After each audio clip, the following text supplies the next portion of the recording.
शंतनु और सत्यवती को 2 पुत्र हुए, चित्रांगद और विचित्रवीर्य। वर्षों बाद शंतनु का देहांत हो गया। हस्तिनापुर की गद्दी बड़े पुत्र चित्रांगद ने संभाली, लेकिन उनका शासन अधिक समय तक चल नहीं सका। एक युद्ध में अचानक चित्रांगद की मृत्यु हो गई। छोटा भाई विचित्रवीर्य उस समय राज्य चलाने योग्य नहीं था, इसीलिए विचित्रवीर्य के युवक होने तक भीष्म ने हस्तिनापुर का शासन संभाला। जब विचित्रवीर्य युवावस्था में पहुंचा तो भीष्म ने उसके लिए स्वयंवर की खोज शुरू की। पास के राज्यों से दूर दराज तक भीष्म ने विचित्रवीर्य का संदेश भिजवाया।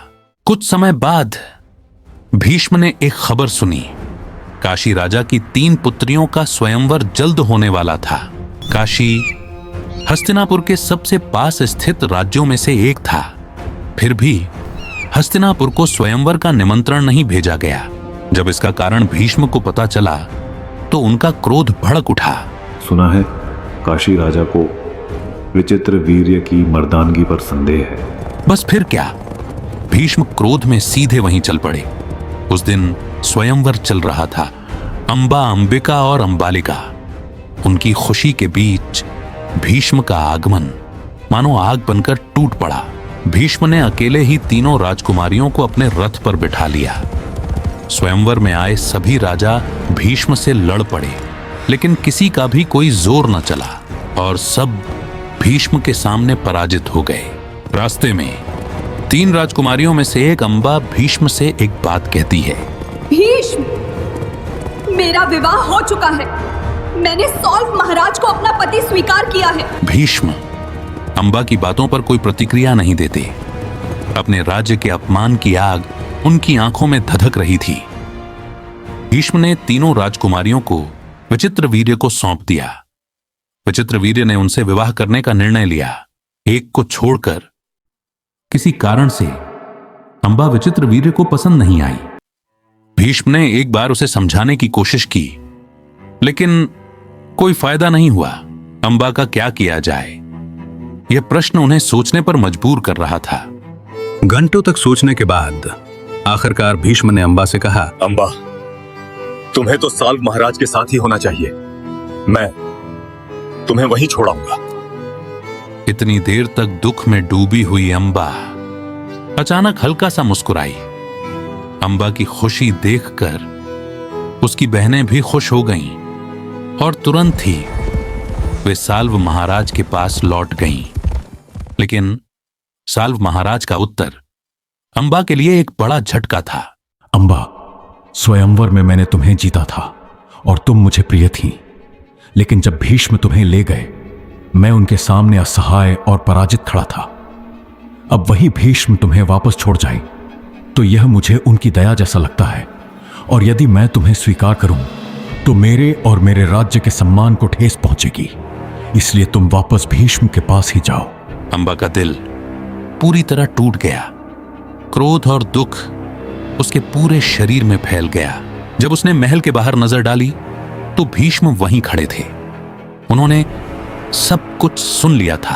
अंबा, तुम मेरे साथ चलो। मैं विचित्रवीर्य से बात करूंगा, उसे समझा लूंगा। भीष्म, मैंने तय कर लिया है कि मैं विचित्रवीर्य से विवाह नहीं करूंगी। मैं विवाह करूंगी तो केवल आपसे।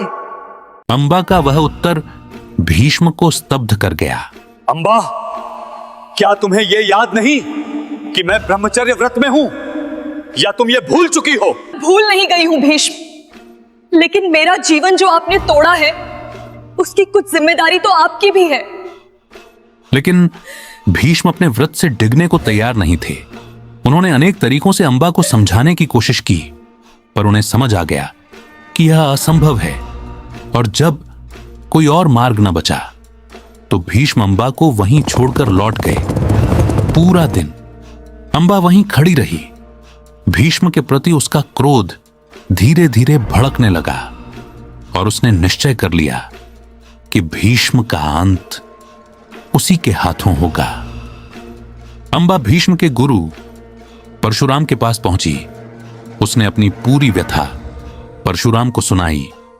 गुरु ने अंबा की दुर्दशा को समझा, लेकिन जो उत्तर परशुराम ने दिया वह अंबा को चौंका गया। भीष्म मेरे अन्य शिष्यों जैसा नहीं है। वह शक्ति और बुद्धि का अद्भुत संगम है। उसे हराना मेरे किसी भी शिष्य के बस में नहीं रहा और आगे भी नहीं रहेगा। एक बार मेरा और भीष्म का आमना सामना हुआ था।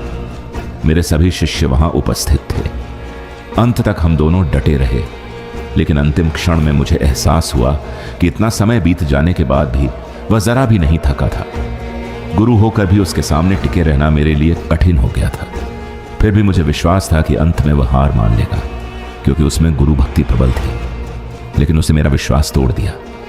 अपने ही शिष्यों के सामने उसने मुझे पराजित कर दिया। उस दिन का अपमान और पीड़ा आज भी मुझे भीतर से जलाते हैं।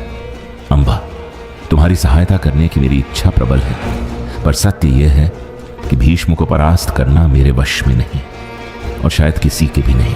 अंबा डर से कांप उठी और हस्तिनापुर लौट आई। भीष्म, मैं आपके गुरु के पास से आ रही हूँ। उन्हें भी आपसे सामना करने में भय लगता है, तो मैं अपना बदला कैसे लूं? कैसे लूं? मुझे नहीं पता कैसे, लेकिन इतना जानती हूँ कि आपकी मृत्यु इन हाथों से ही होगी। अब मेरे जीवन का एक ही लक्ष्य है, आपका अंत। सेवक उसे पकड़ने के लिए दौड़ पड़े, लेकिन भीष्म ने उन्हें रोक दिया।